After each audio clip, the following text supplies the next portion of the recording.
eu vou mostrar um pouco para vocês é o início, um pouco do início das coisas. Como é que a gente pensa tem uma ideia, tem uma pergunta biológica, e após essa pergunta biológica a gente começa a fazer um desenho experimental e aí começar a investigar para ver se aqueles alvos que você está identificando, eles podem ser um bom produto para terapia, para diagnóstico, qualquer outra coisa. Tá? E uma vamos dizer assim, das moléculas que a gente pode trabalhar é RNA regulador. Tá? Parte do resultado que eu vou apresentar aqui, grande parte dele, é fruto de projetos relacionados com o Centro de Terapia Celular, né, que é coordenado aqui pelo Hemocentro. Acho que a primeira pergunta que eu gostaria de fazer para vocês é qual é o conceito de biomarcador? Você já tem um conceito formado de biomarcador? O que é um biomarcador? Fazendo essa busca no Google e tendo um pouco da noção, eu ponho esse conceito aqui. São moléculas, tá, biológicas, tá, encontrada no sangue, fluidos, outros fluidos corporais, tecido, tá, e que indicam um estado normal ou anormal, tá, de uma condição da doença. Para diagnóstico você tem vários, tem proteína, nível de proteína, se está mais aumentada, a pessoa tem um problema ou não. Ou se está baixa também pode ter o problema. Então é algo que que se sinaliza para você que tem alguma coisa ali diferente, que pode estar associado com uma condição normal ou anormal. O que a gente faz aqui é tentar usar alguma estratégia para identificar moléculas que podem estar associadas com o câncer, com o processo, com o desenvolvimento do câncer. E aí você pode ter algum alvo que pode ser importante para ser aplicado. Quando a gente pensa numa molécula, ou em moléculas, ou pensa em trabalhar nessa área, eu costumo fazer essas 3 avaliações aqui. Ó. Que tipo de biomolécula você quer? Eu posso ter DNA, RNA, proteínas, metabólitos, lipídios, que seja. A aplicação, para que eu quero fazer a pesquisa? Para aplicar para estimar o cálculo de risco, para diagnóstico, prognóstico, terapia, monitoramento, né? Tem vários que você monitora, dependendo do nível, a pessoa está respondendo bem a um tratamento ou não. Ou farmacológico.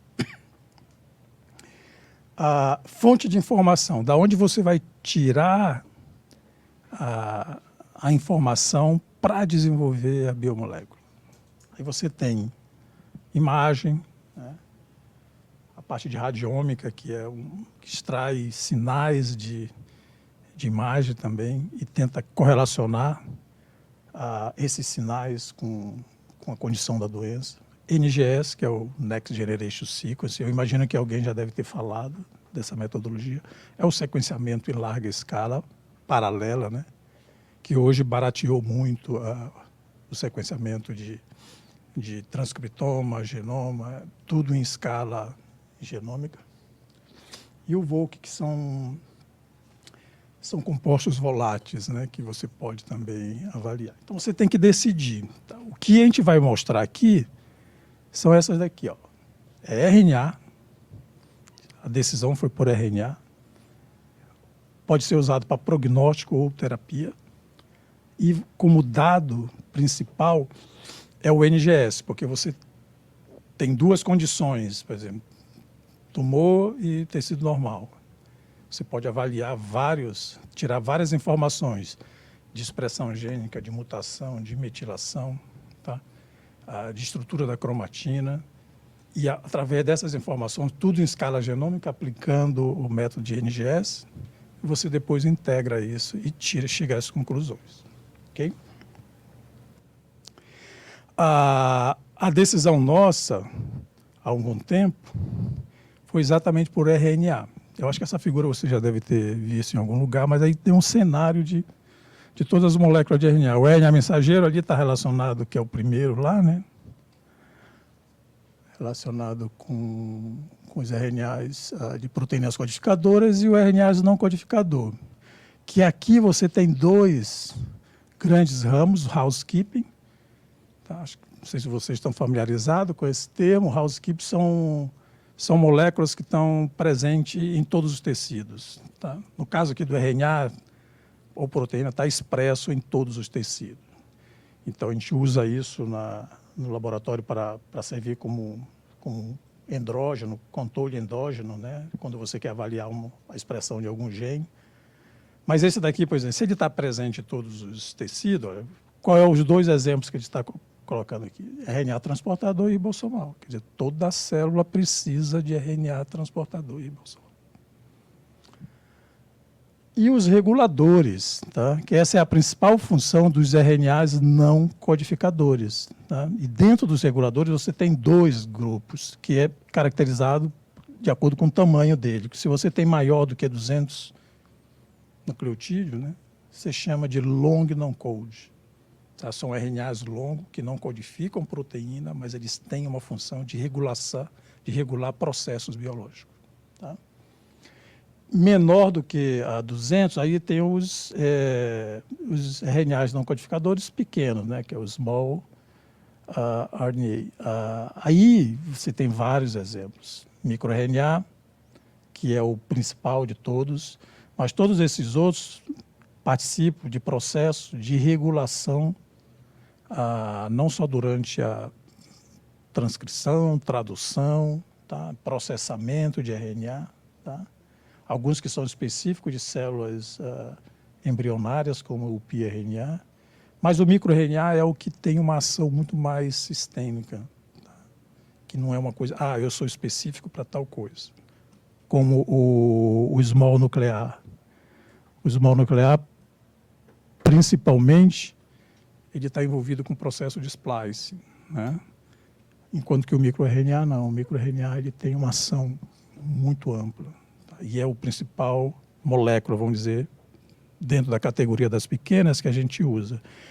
Então, eu vou mostrar alguns exemplos para vocês dentro dos RNAs reguladores, long non-code, ok? E também um exemplo de microRNA para vocês do que a gente está fazendo no laboratório. Importante falar também, não sei se vocês já viram essas duas revisões aqui, quem trabalha com câncer está familiarizado. Isso daqui que a gente chama de hallmarks of cancer, que são propriedades que o tumor adquire, que uma célula adquire para se tornar uma célula tumoral. Tá? E aqui você tem, hoje, 14 delas.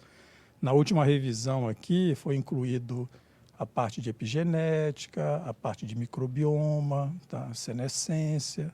Mas essas 14 propriedades que envolvem migração, apoptose, proliferação celular, tá? Elas são importantes para a célula tumoral progredir. Tá? E existe uma regulação disso. Tá? Algumas moléculas que regulam esse processo são os RNAs não codificadores. Okay? Duas revisões aqui, se vocês quiserem depois ler, uma sobre long non-code, colocando exatamente o papel deles nessas habilidades, né, que a célula adquire, como proliferação, supressão do crescimento celular, mobilidade, que é migração, tá? E mortalidade, porque uma célula tumoral, a ideia é que ela persista, né? Ela pede esse controle de ela ter um tempo de vida, e os microRNAs. E nos microRNAs, ele pode agir de duas formas, quando ele está mais expresso ou quando ele está pouco expresso. Porque o microRNA, o que ele faz? Ele atua direto nos RNAs, dos RNAs mensageiros e até nos RNAs não codificadores, o longo. Tá? Ele pode degradar ou impedir com que, no caso dos codificadores, de ele ser traduzido. E no caso do não codificador, de ele agir na formação de complexo proteico que vai regular algum processo biológico. Okay? Se ele está pouco expresso, ele vai fazer com que os seus alvos, que ele ia regular negativamente, fique com expressão elevada. Se ele está muito expresso, aí ele silencia os alvos. Então, seus alvos vão ter uma regulação inferior. Nas duas situações, pode estar regulando o processo relacionado ao câncer, proliferação, apoptose, invasão, angiogênese. Ok? Bom, para você ver a importância dessas moléculas, eu sempre coloco esse slide aqui. Não sei se vocês já viram, esse é um produto de uma empresa da Oncos, que foi idealizada aqui na nossa região. Acho que ficou incubada aqui na Supera, que é o Parque Tecnológico. E hoje o MIR-Type, ele é um produto que tem um valor muito grande no mercado. Esse caso aqui é de prognóstico. Tá? O que eles fizeram? Essa empresa, né, o pessoal que idealizou, eles identificaram alguns microRNAs, esses small, né, que, dependendo do nível de expressão, ele poderia indicar para tumores, né, nódulos de tireoide, se aquele paciente ele deveria ser submetido a uma cirurgia ou não. Quer dizer, um biomarcador de prognóstico, de bom prognóstico ou pior prognóstico. Okay? O impacto desse produto no mercado é esse daqui, ó. 80% das cirurgias que eram feitas antes desse produto, elas não precisam ser encaminhadas para a cirurgia. Você imagina a economia que tem, né, o sistema de saúde, também o quão o paciente não vai ser debilitado, porque todo o processo cirúrgico é um processo de risco e debilita as pessoas. Então, você simplesmente, o que o médico tem? O médico tem que usar outras abordagens terapêuticas, tá? Para tratar, não precisa ser a cirurgia, que é um procedimento invasivo. Okay? E isso pode ser radioterapia, quimioterapia, que você consegue controlar o crescimento do tumor. Então, isso traz. Então, é esse tipo de resultado que, quando a gente trabalha com biomarcadores, ou pelo menos buscando biomarcadores, a gente quer que se transforme depois num produto que pode ser usado no paciente. Aí a famosa, que a gente chama de medicina translacional, que você sai do básico, né, de pesquisa básica, pesquisa pré-clínica, pesquisa clínica, e aí você tem o produto lançado no mercado. Ok? Bom, MT é um mecanismo de transição epitélio-mesênquima. Tá? É uma transição de uma célula epitelial para uma célula mesenquimal. A célula mesenquimal é uma célula que tem característica de célula-tronco. Tá? Já é um pouco diferenciada, mas característica de célula-tronco. E uma das principais características da célula-tronco é perda de adesão, tá? Porque no tecido, as células, cada uma está aderindo, então tem moléculas que fazem essa adesão entre as células para constituir um tecido. Tá? Ela tem a capacidade de mobilidade, aí é migração, e de invasão também. Só que é uma célula epitelial, então existe alguns genes que, quando estão mais ou menos expressos, eles indicam que eu estou com uma célula no estado epitelial ou uma célula no estado mesenquimal. Tá? E quem faz essa transformação de uma célula epitelial para uma célula mesenquimal é um conjunto de proteínas. Tá? Aqui, não sei se dá para vocês lerem, tem algumas moléculas, algumas delas são moléculas de adesão. A principal é a ecaderina. Tá? E quando ela está muito expressa, ela está tornando as células unidas. Quando ela está pouco expressa, as células perdem a adesão, elas começam a se modificar aqui, e depois elas adquirem um perfil de células mesenquimais. E aí eu tenho outras proteínas, a ecaderina não está aqui, mas tem algumas outras que são importantes. Eu vou citar algumas, que é o que eu vou falar mais à frente. Por exemplo, vimentina, fibronectina, snail, né? Twist, são exatamente proteínas que, quando ela está com nível aumentado, me digam, a célula agora está no estado mesenquimal. Esse é um modelo importante para quem está estudando esse mecanismo.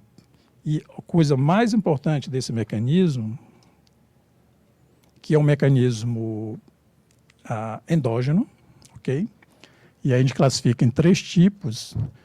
O tipo 1, que seria, que ocorre durante o desenvolvimento embrionário, precisa, quando você tem diferenciação de uma célula num tecido para formar órgão, então esse mecanismo está atuando muito bem. O tipo 2 está associado com regeneração de tecido, fibrose, quando você se corta ou tem alguma lesão ou um tecido que precisa ser regenerado, ela participa desse processo, porque uma célula-tronco vira uma célula-tronco, e uma célula-tronco, em tese, ela tem capacidade de diferenciar em outros diferentes tipos de tecido. E o 3, que é o que a gente vai trabalhar, é o que está associado com metástase. Ou seja, é um mecanismo que ele é endógeno, que faz parte de processos normais do organismo, tá? 5 minutos já, e que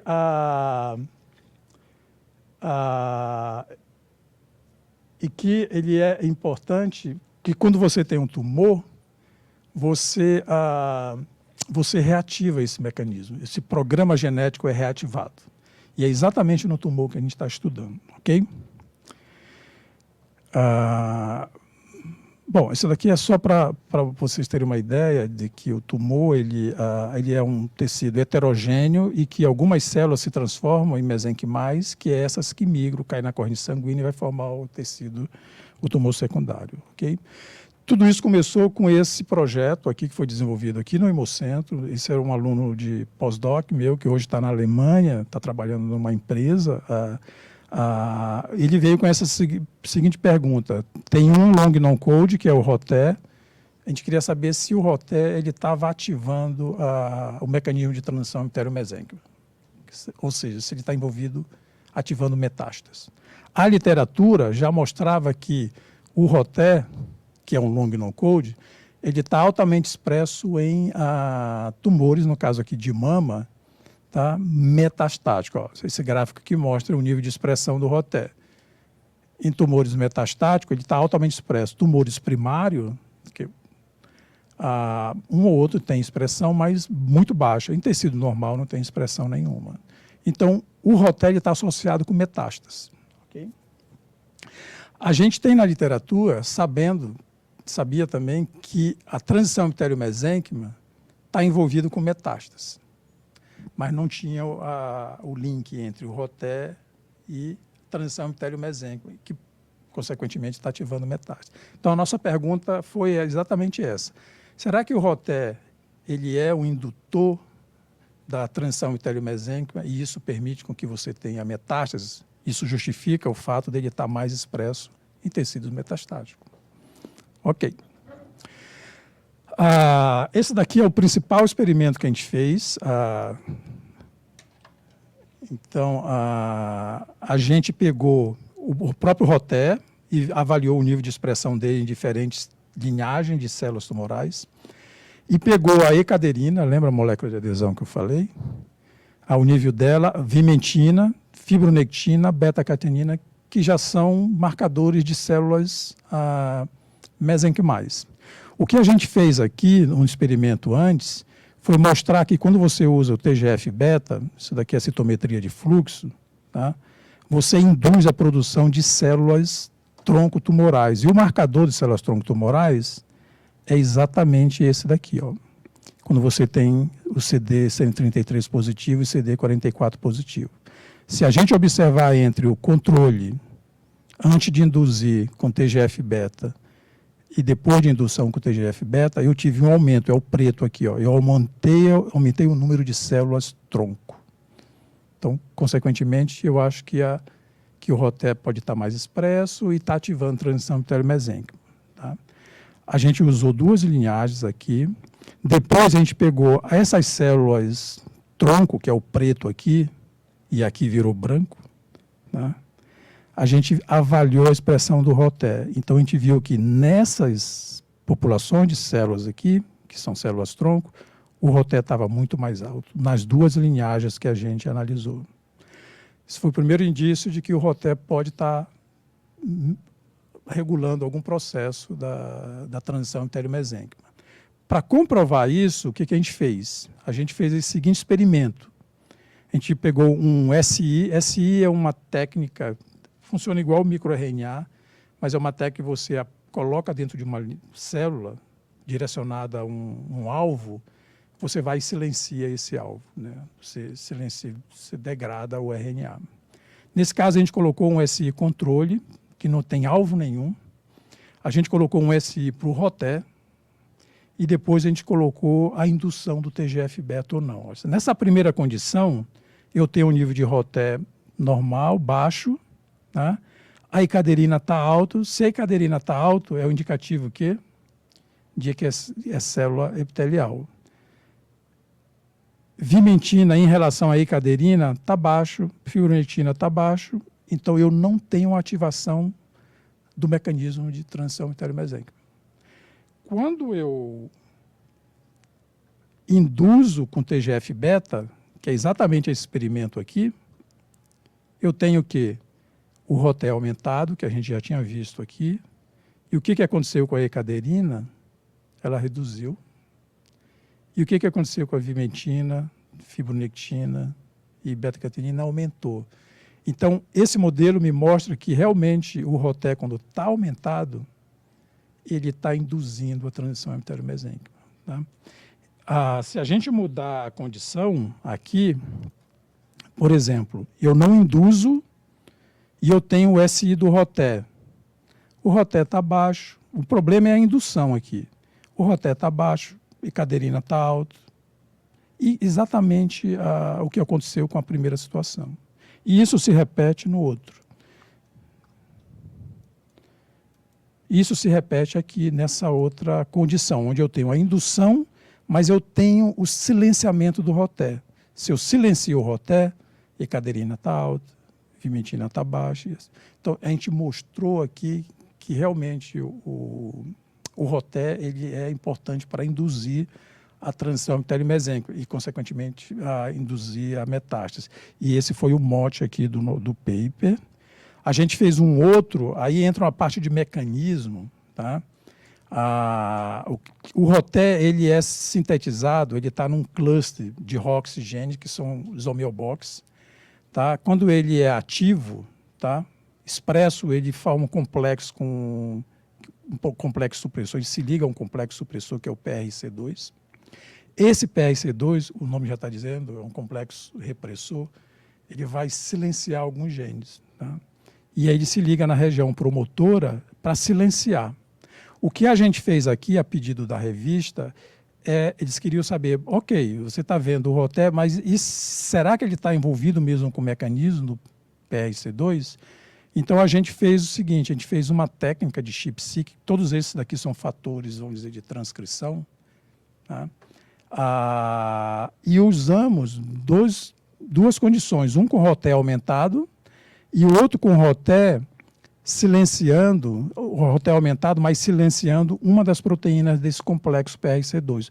Porque o ROTE, o long non-code sozinho, aliás, qualquer RNA não codificador, microRNA, ele sozinho, a única coisa que você vai dizer é se ele está mais ou menos expresso.